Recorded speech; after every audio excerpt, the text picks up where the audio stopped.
And we're back in the car like we never left. Welcome to the Confessions of a Not So Dangerous Mind podcast. I'd like to thank you all for spending some of your Tuesday evening here with me in New York. But once again, we're going to skip past all that promotional jazz and get right to the guts of the episode. Another somber episode. Today marks 31 years since the world lost a legitimate comic genius, an absolute legend, John Candy, who was only 43 when he suffered a massive heart attack as he was just about finished with his scenes for a Western movie that I've never been able to bring myself to watch, that he made with also the late, great comedian, although not as successful an actor, Richard Lewis, a film called Wagons East. And there are celebrity deaths. There are many celebrity deaths that have hurt me greatly. If we look at the movie business, the ones where I almost felt a personal loss, when Stanley Kubrick passed in 1999, wasn't really that old. I mean, he was 70. He had lived a full life, but you see filmmakers well into their 80s, Coppola, Scorsese, still working, and it felt somewhat tragic that Kubrick passed. As far as other passings of famous actors, actresses, filmmakers, John Candy's death was and came as a complete shock. And I was devastated. I was just absolutely crushed. He didn't seem as if he was in ill health. And it's true that there are times where people, such as Chadwick Boseman, didn't really let that many around him even know that he was in the last stages with cancer. He still seemed as if he was healthy. A lot of people didn't know that he was even sick in the first place. I think he was 43 or 44 when he passed. John Candy is just one of those special people. There are some movie comics, or let's say actors or actresses who mostly make comedy movies, who were stand-up comedians. Jim Carrey started as a stand-up comic, for example. Robin Williams was a groundbreaking stand-up comic. Steve Martin, a groundbreaking, visionary stand-up comic who became just a spectacularly successful film star. In the case of Robin Williams, an Oscar-winning movie star. John Candy was not a stand-up comedian. He was a sketch comic. He was on a TV show called SCTV with some other all-timers, many of whom are still working, such as Catherine O'Hara, Eugene Levy, Victor Garber, but I don't know that Victor Garber was on SCTV, but they all knew each other. Martin Short, and is Andrea Martin? Not sure who else was on SCTV. Oh, I'm sorry, Rick Moranis. Rick Moranis doesn't really work very much, but fucking comic genius, and not somebody who was a stand-up comedian. When I think of John Candy, though, the first movie that comes to mind is Planes, Trains, and Automobiles, which he made with the aforementioned Steve Martin. It's a film that I saw in theaters way back when. In 1987, I went with my dad, so you can do the math. It's quite some time ago. My dad was in his mid-40s at the time. The film worked. I really enjoyed it.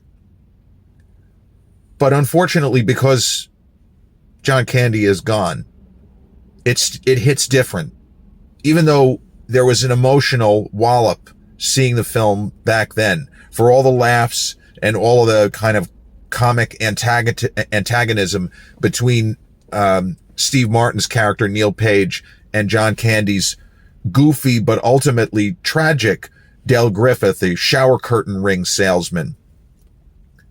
The story deals with a man who is still grieving over the long ago passing of his wife and really has not picked up the pieces, and he's still young enough where he could have a second chance at a real life, but he seems content to mourn and, make money as he can. And knowing that John is gone, it makes the film even sadder. And there is a little bit of bitterness even to the funniest moments, knowing that his film career was just about at its peak and he really didn't have that much more time left. I mean, my goodness, John Candy would be 74 if he were still around. That's it. There are people 70, there are actors and actresses in his age bracket. I mean, he was 5 years younger, 6, 7 years younger than De Niro, a decade younger than Pacino. They're both still working at full capacity. I mean, Jim Carrey he's in his 60s now. What was he? Is he 60? He's 64, 65. But I'm sorry. He's 63. But you understand what I'm saying. He had an entire career in front of him when he passed. And he showed the ability to do slapstick, to do madcap humor, to do the kind of anything for a laugh in films such as Armed and Dangerous and Who's Harry Crumb, where, yes, there's a narrative, but there are certain films in Candy's career where it was nothing more than a showcase to just how easily, not only that he could get laughs, but the way that he related to the other people on screen and the way the audience just always had the audience.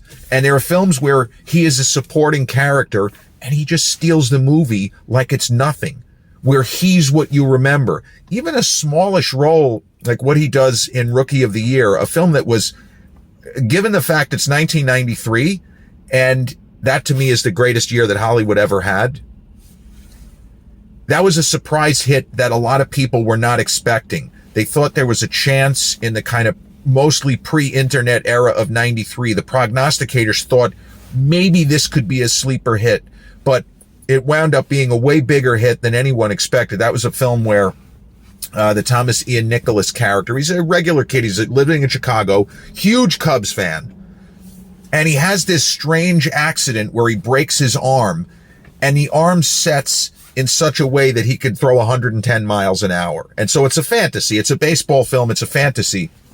And John Candy plays kind of a Harry Carey type character, the Chicago Cubs broadcaster. And if he doesn't steal the film, I remember him more so than Gary Busey's character as Chet Steadman, or Rocket, kind of a Roger Clemens as an older, like that sort of a character. He's just amazing. Just as the announcer. I don't know that he really even interacts with the main character in person. That I don't remember. But John Candy worked in Chicago in really the only conventional leading man role that he ever had, I think. I mean, maybe I'm wrong. It's always possible with a billion thoughts colliding in my head. But he made a film towards the end, unfortunately, of his career called Only the Lonely. And I feel like that's the most underrated film in his career. It didn't do that well with critics. It didn't do that well with audiences. I think it might be the last movie that John Hughes ever directed, because he continued to work from the producer angle. Most people, I shouldn't say most, many people assume that he directed Home Alone, but he was just the coordinating producer on the original Home Alone. It was Chris Columbus, Spike Lee's old classmate in New York University graduate film program. Jim Jarmusch, too, was in there, directed Home Alone. But Only the Lonely, when I say conventional leading man, I'm not, making any grand proclamations here. It just indicates a film where you have a male protagonist who has some kind of obstacles to conquer in the world of the story. And there's a romance subplot, or it could actually be a main plot and not a subplot. Well, in the world of the movie Only the Lonely, John Candy plays a Chicago police officer. Jim Belushi plays his partner in the film.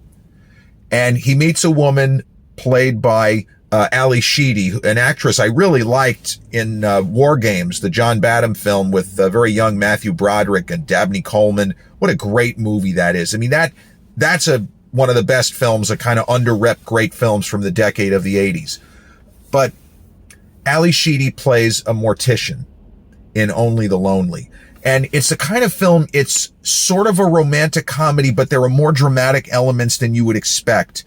And the ace in the hole, presumably because John Hughes had a lot of influence and he was very popular in the business, he got Maureen O'Hara to come out of retirement. Maureen O'Hara, one of the most iconic actresses of the 40s, 50s, 60s, and she had pretty much retired from the movie business, and she came out of retirement to play John Candy's mom in this film. And she is more or less a tyrannical mother. John Candy is presented as a successful, he's on his own, or he can live on his own. He's making a good living as a cop. He's a nice guy, but she pretty much runs his life. And when he meets the character played by Ali Sheedy, she's a mortician. So the mother right away, that's fucking ghastly, you know, and she hits the ceiling. But the movie gives Maureen O'Hara the opportunity to do something other than be the bitchy mom. It allows her to develop a three-dimensional character. And part of that is the other masterstroke of casting, getting Anthony Quinn, Zorba the Greek himself, in the cast as a neighbor who has the hots. There's a little bit of a grumpy old men kind of angle to this film a few years before Grumpy Old Men.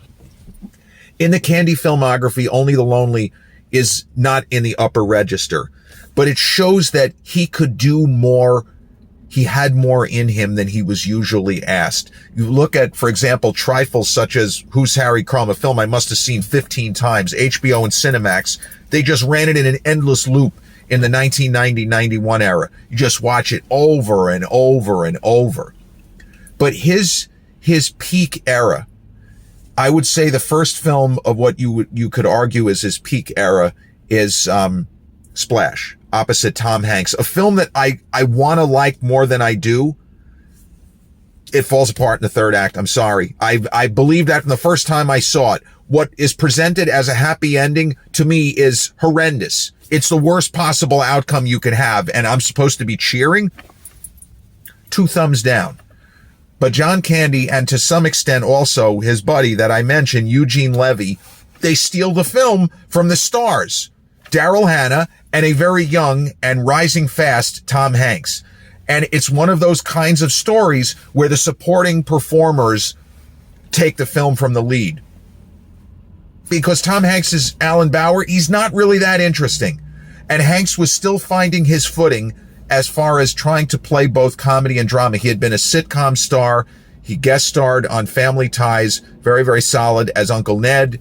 And he had been on the show Bosom Buddies with Peter Scolari, and that really wasn't that great of a show. But Hanks was still reading his lines as if he was a sitcom star. And John Candy, as the brother, is coming across like the star of the film, even though he is not the star of the film. And that movie is all but stolen by Eugene Levy as Walter Kornbluth. Every time Walter Kornbluth. It's a name that's deliberately difficult to say.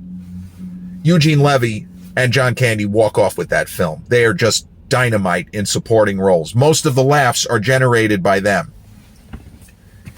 Then he did Volunteers, also with Tom Hanks. He did Summer Rental in '85. That's a movie that a lot of people really love. It's more of a cult film than Volunteers. It's okay. Richard Crenna, who was kind of almost a cheat code in the 80s, he was fantastic in so many movies, whether it was Body Heat, whether it was the Rambo movies with Stallone. And in the 90s, he's incredible in Sabrina with Harrison Ford. He's a riot in that movie.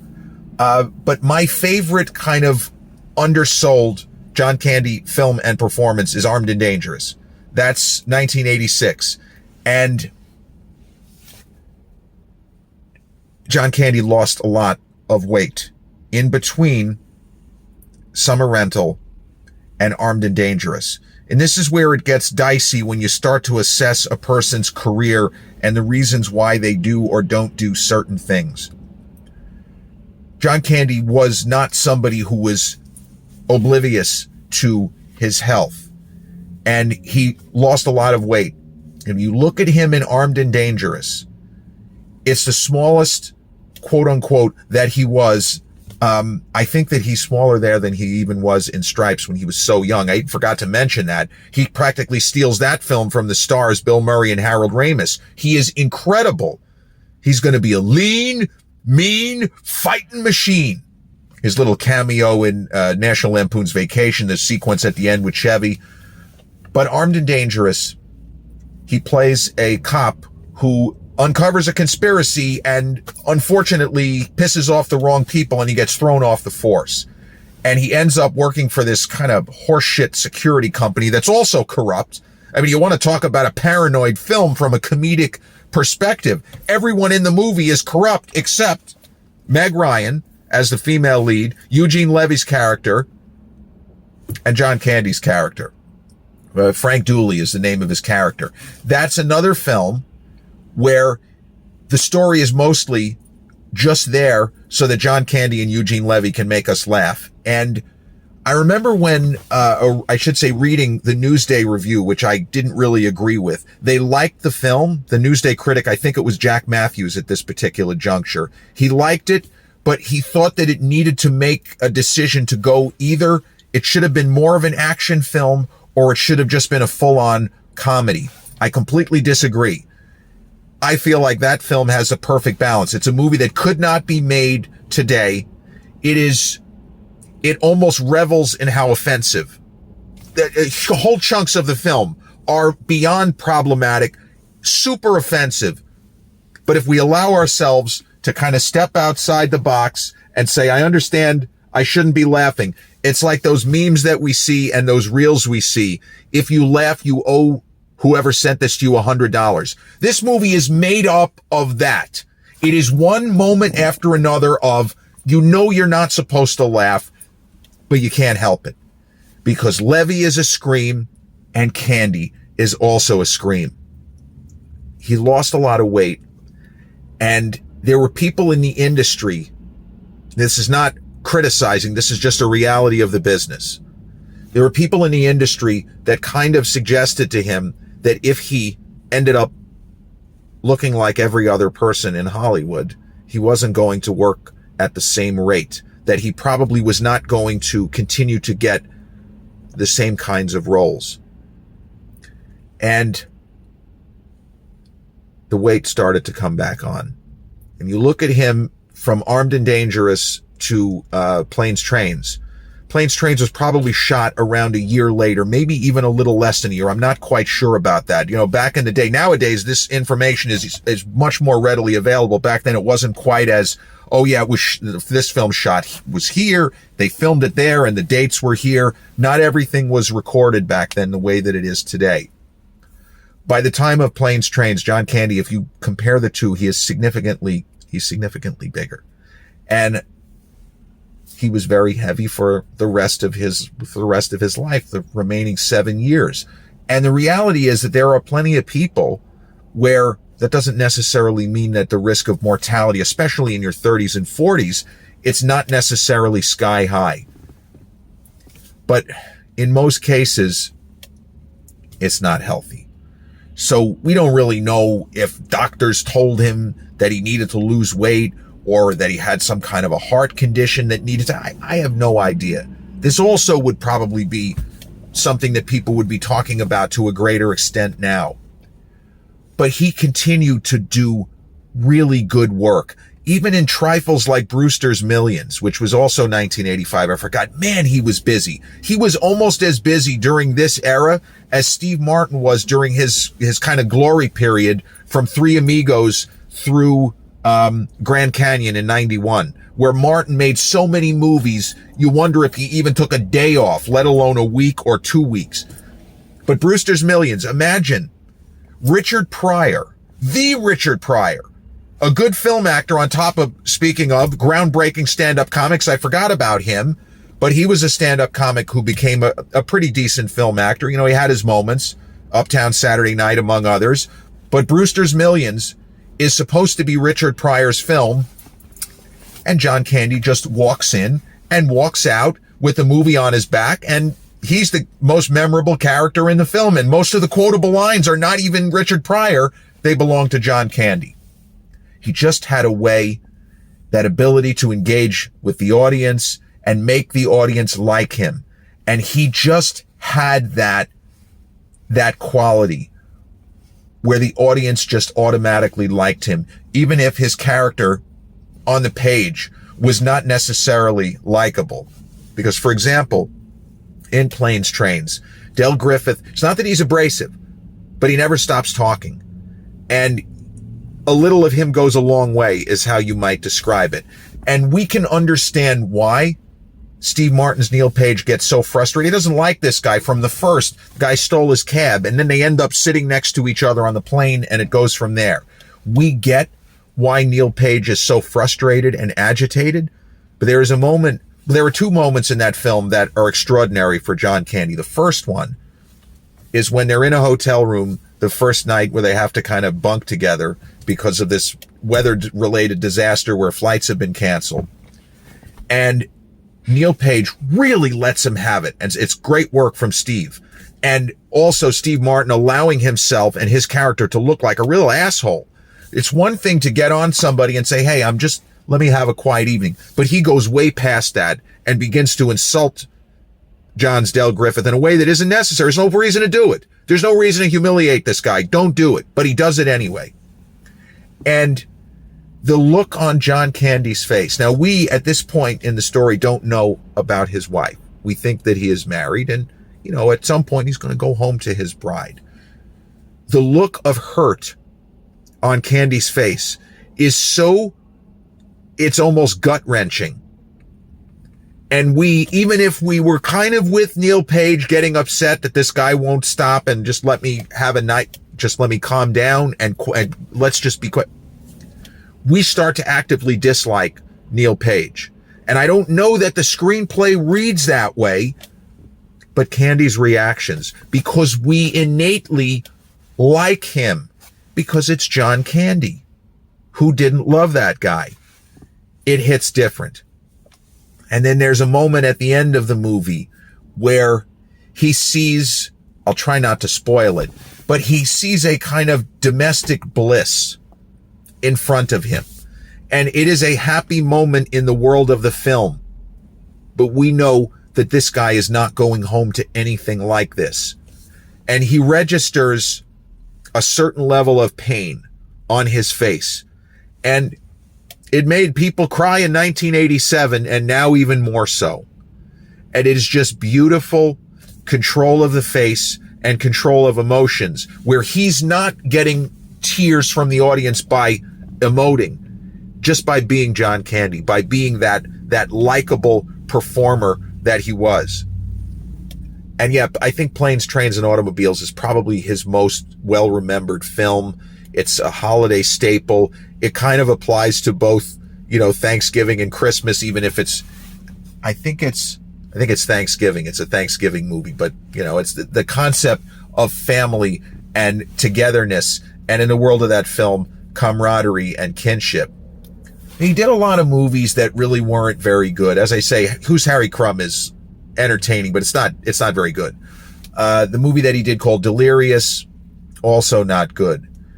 And Oliver Stone might have some issues with, fellow NYU graduate. I love some of his earlier work, Platoon, all-time classic.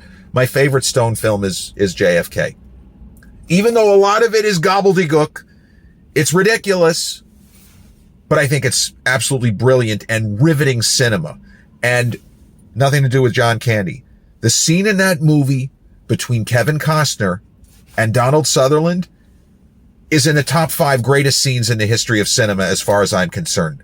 I can't even describe it. It's almost impossibly good. Up there with the boot camp sequence in Full Metal Jacket.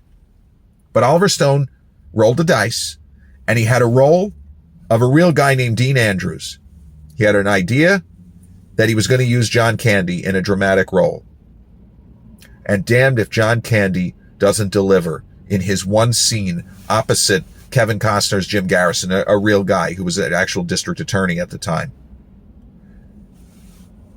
John Candy could do anything. He could be funny, he could make you cry, or he could just give a straightforward dramatic performance as he did in JFK. And at the time that the film came out, many reviewers and many critics, and you could Google this, they talked about how shocking it was when John Candy in the first place, holy shit, like his appearance in the film was not really, it was not advertised. It was a surprise to almost everybody sitting down to watch that film in theaters for the first time. And it is a great scene as his character sweats and he's kind of getting the third degree a little bit from Kevin Costner's Jim Garrison, Kevin with that kind of flat way that he speaks. And Candy starts the character, all smiles, and gradually sort of gets cut down as the scene unfolds. It's one of the best scenes in the entire film. He was just a special talent. And it's easy to take for granted when someone is just making you laugh and you kind of enjoy seeing them on screen, what they're really doing to elicit that response. But that man, he was magic. There was almost no one better than John Candy. 31 years to the day since the world lost him.